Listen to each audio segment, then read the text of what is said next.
हाबा जानायनि गैया दा आच्छा सिख्लाफोरखौ दानिफ्रायनो गोरों जाखानांगौ ना नङाब्ला देनां संसार जानायाव जुदि खामानिफोर आन्दायोब्ला मावनानै जानो हाबाय दा न'खराव हेफाजाब होनो हाबाय बेबायदि बेलायनै बास दे फरायनाय ना आङो ग्रेजुवेसन जानानै दा ओरैनो दंमोन ओमफ्राय बेयाव फैनायनि थांखियानो जाहैबाय कि आङो बेयाव टेलरिंनि ट्रेनिं लानानैहाय न'आवनो जिरायनानै एसे एनै आर्निं खालामनानै फेमिलिखौ हेल्प होनो हानायनि थाखाय आं फैदों आरो रोंबाय दा रोंबाय औ रोंबाय सार महायनि नोङो आङो दादगारि आम्बारि गामिनि आंबो इन्ट्रेस्ट नालाय लाफैबाय आरो फरायनाय ना ओरैनो दंमोन सार आङो बिए फरायनानै दा थाबाय बिए फरायनानै थानाय आं काजलगावनि काजलगावनि औ आं दा एम ए फरायनानै ओरैनो दंथ'यो एम ए जोब्बाय औ एम ए जोबखांनानै ओरैनो दङ आच्छा खुलुमबाय लोगोफोर rural self employment training institute जोंनि चिरां डिस्ट्रिक्टनि जायहा काजलगाव दं जाय इनस्टिटिउटनि गेजेरजों गाव जायफोर बेखारफोर लाइमोनफोर 18 बोसोरनिफ्राय 50 बोसोर बैसोसिमाखौहाय बिथांमोना ट्रेनिं होयै गोबां मानसिफोरखौनो माने गोबां सुबुंफोरखौनो बिथांमोना एमप्लयड खालामनो हानाय स्किल बानायना होनो हानाय दा बे जाय स्टेट बेंकनि आन्डाराव थानाय RSETI होनना बुङो दा बेनिनो माखासे डिटेल्स इनफरमेसन आं नोंथांमोननो होनो थाखाय नैबे भिडिअखौ खालामनाय जादों मानो होनोब्ला जोंनि बेखार लाइमोनफोरा बा बेखार सुबुंफोरा जाहाथे बे सुबिदाखौ खाबुखौ लानो हानाय बायदि बेवहाय गोबां रोखोमनि माखासे कर्सफोर दं जायखौ फ्रियावनो होनाय जायो थानाय जानाय सोलोंनाय गासिबो फ्रि दा बे कर्सफोरा मा नोंथांमोना बेखौहाय नायलांनो हागोन आरो जाय व्यक्तिफ्रा स्पेसियेलि गोजानाव थानानैहाय गावनि न'खर गारनानै रां खामायनो थाङो नोंथांमोना बेनि अनगायै नैबेयाव फैनानै माबा मोनसे कर्सफोरखौ ट्रेनिं लानानै स्किलखौ डेभेलप खालामनानै गाव गसंथानो हानायनि राहाखौ जेन दिरुननानै लानो हायो बेनिखायनो आं नै बे जायगायाव भिडिअखौ खालामनो फैदों नोंथांमोना नुबाय बे जाहैबाय नै जोंनि चिरां डिस्ट्रिक्टनि RSETI गामियारि गाव थिसन फोरोंथाइ फसंथान दा आङो सिगाङावनो कर्सनि डिटेल्सफोरखौ बेयाव होनाय जाबाय लोगोफोर दा बेवहाय मोजाङै नायदो एबा स्क्रिनशट लानानैहाय मोजाङै फरायनानै नायनो हागोन बेखौहाय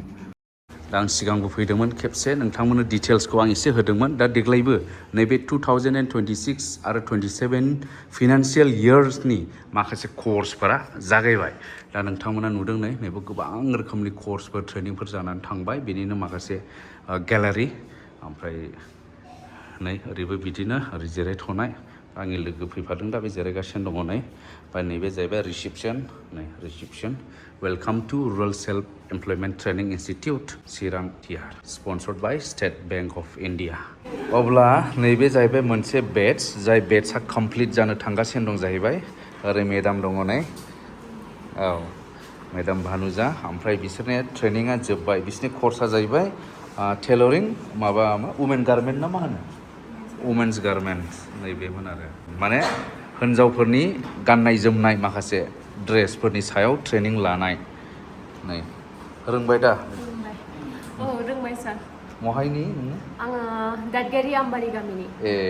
बेसेबां फरायनायमोन सार आं दा मा होनो बिए ग्रेजुवेट जानानै दङ ग्रेजुवेट जानानै दङ ओरै दंबावो नै बिराद एक्सपार्ट जाजोबखाबाय दां मथा मथि ना बहानि नोंसोरलाय नोंने बहानि होननानै आङो माबानि बिजनि ओमफ्राय ओरैनो फरायनाय ना ओरैनो दंमोन सार आङो बिए फरायनानै दा थाबाय बिए फरायनानै थानाय बिनानावालाय काजलगावनि आच्छा बिए आं दा एम ए फरायनानै ओरैनो दंथ'यो एम ए जोब्बाय एम ए जोबखांनानै ओरैनो दङ आच्छा गोबां दे जिरायथ'दो दा बेबायदिनो नोंथांमोना खोनाबाय बेवहाय माने गोबां फरायनानै थानायफोरानो दा नैबे कर्सफोरखौ लादों मोनसे सोलोंनायखौ माने एडिसनेल स्किल्स गावनियावहाय सोजाबदेरना लादों जाहाथे ओरै नङा ओरै माबा मोनसे राहा खालामनानै लानो हायो जायखौनो RSETIआ बेखौनो मावबाय थायो माने गाव गसंथानो हानाय मोनसे राहा जायनि थाखाय गुबुन रोखोमनि ट्रेनिंफोरखौ होनाय जायो नैबेयाव जेसेबां बेफोरबायदि माखासे बानायनाय फर एग्जाम्पल माने बबे ड्रेस मा बेफोर गासैखौबो माने फोरोंजोबनाय जायो जाहैबाय दा बिदिनो बिसोरो रोंजोब्बायनो नै ट्रेनिङा जोब्बाय बिसोरनिया गलांसिगोन ओमफ्राय जारौ नानि मा नाम आंनि नामा बैसोमुथि बसुमतारी आङो रुनिकाटा गामिनिफ्राय फैदों रुनिकाटानि ने आच्छा ओमफ्राय ओरैनो फरायनाय ना ग्रेजुवेसन जानानै दा ओरैनो दंमोन बेयाव फैनायनि थांखियानो जाहैबाय कि आङो बेयाव टेलरिंनि ट्रेनिं लानानैहाय न'आवनो जिरायनानै एसे एनै आर्निं खालामनानै फेमिलिखौ हेल्प होनो हानायनि थाखाय आं फैदों आरो आङो बे ट्रेनिं सेन्टारनि सोमोन्दै आंनि बिनानावनिफ्रायनो मिथिदों आंनि बिनानावा थांनाय बोसोरावहाय कम्पिउटारनि कर्स लानो फैदोंमोन आं बिनि थ्रुयै मिथिनानैहाय बे सेन्टाराव फैनाय जादों आरो मोजां जोबोद मोजां दा बिदिनो बयहाबो मोनसे थांखि लानानै माबानानै फैनाय माने सोलोंनो होननानै दा बिसोरो माने सोलोंनायजों लोगोसे माने सेल्फ एमप्लयमेन्टआ जाथारनांगौ सोलोंनाया जोबनानैहाय बे आरो बे फुल इउनिफर्म ओमफ्राय बिसोर गासिबो हस्टेलाव थाजोबखायो नामा ने हस्टेल हस्टेलाव थाजोबो बिसोरबो नै रोंबाय दा रोंबाय दा महायनि नोंलाय बिजनिनि नोंबो दे बेनिफ्राय मोनसे दा बेवहाय ट्रेनिं जागासिनो दं बेनो जाहैबाय अफ केम्पास माने बासुगावआव खालामहैदों बिथांमोना बे जाहैबाय बेसिक्स अफ जुट प्रडाक्शन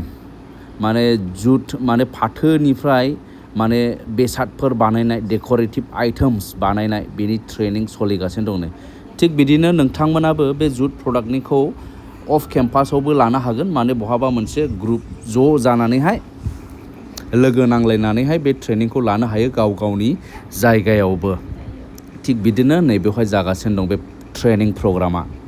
दा ओरै साइड मोनसेनि केम्पनिफ्राय नायलाङोब्ला बेवहाय थानाय जानायखौबो फ्रि होननानै आं नोंथांमोननो खिन्थादों दा बेवहाय नोंथांमोना गोबां जिनाखि कर्सफोर दं बे जेसेबां कर्सफोरखौ हस्टेलावनो थाफैनानैबो सोलोंफैनो हायो गोजाननिफ्रा जायफ्रा थांलाय फैलाय खालामनो उसुबिदा मोनो उसुबिदा जायो जाय बिथांमोना दा नोंथांमोना बेवहाय माने थानानैबो हस्टेलाव थानानै सोलोंनायखौ सोलोंफैनो हागोन आरो नैबे जाहैबाय हस्टेला आं सिङाव हाबलांले जायखिया बे हस्टेल बिल्डिं हस्टेलनि न' दा डिरेक्टर सारखौ लोगो लानि आरो माखासे इनफरमेसन नोंथांमोना आं होबावनि बे जाहैबाय डिरेक्टर सारनि रुम दा सारा जोंनि बर' मानसियानोखा सार दशरथ ब्रह्म बिथाङा डिरेक्टर आरो बेनि दा नैबे सारानो जाहैबाय नैबे RSETI चिरां काजलगावनि डिरेक्टर सार दशरथ ब्रह्म खुलुमबाय सार खुलुमबाय ओमफ्राय सार बर्थमान जोंनि बेखार सुबुंफोरनि थाखाय देग्लायनि थाखायहाय माबायदि कर्सफोर आरो मा सुबिदाफोर दङ देग्लायथ' बिगारि दं दा ओमफ्राय गट रियारिं माने बोरमा फिसिनाय ओमफ्राय हनिबि माने बेरेमोदै फिसिनाय आरो ओरैहाय पापर पिकल मस्ला पाउडार मेकिं बे मोनसेयानो ट्रेनिं आरो पापर बानायनाय आसार बानायनाय आरो मस्ला पाउडार बानायनाय बे ट्रेनिङा मोनसेयैनो आरो ज' मोनसे ट्रेनिङावनो जागोन आरो मोनथामबो फोरोंगोन ओमफ्राय ओरैहाय दं जुट प्रडाक्ट माने फाथो दुरुंनिफ्राय बायदिसिना डेक'रेटिभ आइटेम बानायनाय जेरै बेग बानायो आरो मेटफोर बानायो बेफोरबायदि बानायनाय दं आरो बिदिनो पिसिकालचार ना फिसिनाय पिसिकालचार ओमफ्राय केन्डेल मेकिं मेसनारि एन्ड कनक्रिट दा माने न' लुनाय जेरै PMAYG न' बिराद मोनगोन बिनि थाखाय बे मेसनारि एन्ड कनक्रिट न' लुनाय मिस्ट्रिबो फोरोंगोन ओमफ्राय ओरै हाउस वायरिं दं वेल्डिं एन्ड फेब्रिकेशन माने बे लहा गेट बानायनाय बायदिसिना ग्रिल बानायनाय बेफोरखौ फोरोंगोन बिउटि पार्लारबो दं टेलरिं दं आरो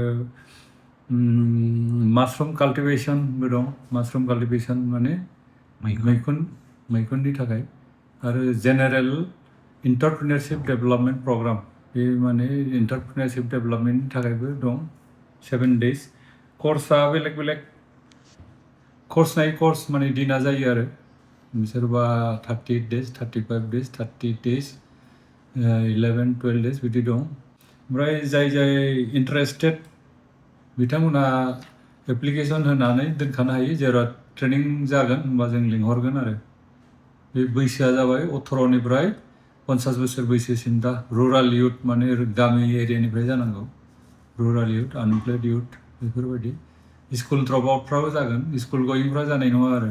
दा बेखार लाइमोनफोरखौ सारा माने माबायदि बेफोर सोलोंथायावहाय माने बाहागो लाजानो लुबैयो आरो मा खावलायहरनो सानो सार स्किमाथ' जोंहा भारत सरकारनि मिनिस्ट्रि अफ रुराल डेभेलपमेन्ट माने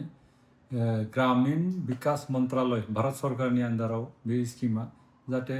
आनएमप्लयड इयुथफोरखौ आनएमप्लयमेन्ट इस्युखौ जाहाथे खम खालामनो हायो मिटिगेट खालामनो हायो बिनि थाखाय उद्देश्यआ सरकारना बेयाव थानानै ट्रेनिं थानानै फ्रि अफ कस्ट सोलोंनो हायो आरो माने जेबो फिस नाङा ओमफ्राय मेन उद्देश्यआनो जाबाय स्किल डेभेलपमेन्ट माने ट्रेनिंखौ लानानै जाहाथे गावनि लाइन बिजनेसखौ मोजाङै खालामनो हायो सेल्फ डिपेन्डेन्ट जानो हायो मुल उद्देश्यआ बेनो आरो ट्रेनिं लाखांनानै माने सार्टिफिकेटबो मोनगोन सार्टिफिकेट होनाय जागोन टेस्ट लानानै बे उनावहाय माने ट्रेनिं लाखांनानै गावबागाव बिजनेसखौ मावहैनांगौ आरो थांनानै बे गाव जायहा केपासिटि दं गावनि माबा मा होनो बेखौ धन बेजों गाव माबानो हाबाय इस्टाब्लिस खालामनो हाबाय आरो जाय गैया बिथांमोना लनबो एप्लाइ खालामनो हायो आरो लन होनायनि थाखायबो फेसिलिटि दं लनखौथ' जों होआ जों माने बेंकआव फाथायहरगोन आरो बेंकआ नायनानै लनखौ डिसिसन लागोन आरो होनो हायो ना हाया बिदि दा बे मोनसे ट्रेनिं हल नोंथांमोना नुबाय दा जेन'बा नैबे बोरमानि अमानि आरो बैयो मोसौनि दा बेफोर रोखोम ट्रेनिं थियरि पार्ट बेफोरखौहाय नैबे फोरोंनाय जायो नै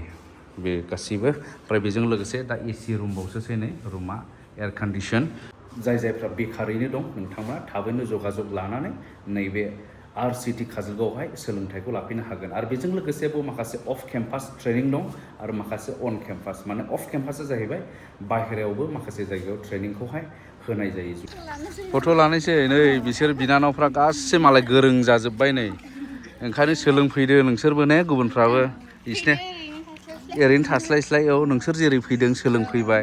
बेलाय नै बिनानावफ्रा आदसा जोंनि चिरां डिस्ट्रिक्टनि जोब ना चिरांनि हाबा जानायनि गैया दा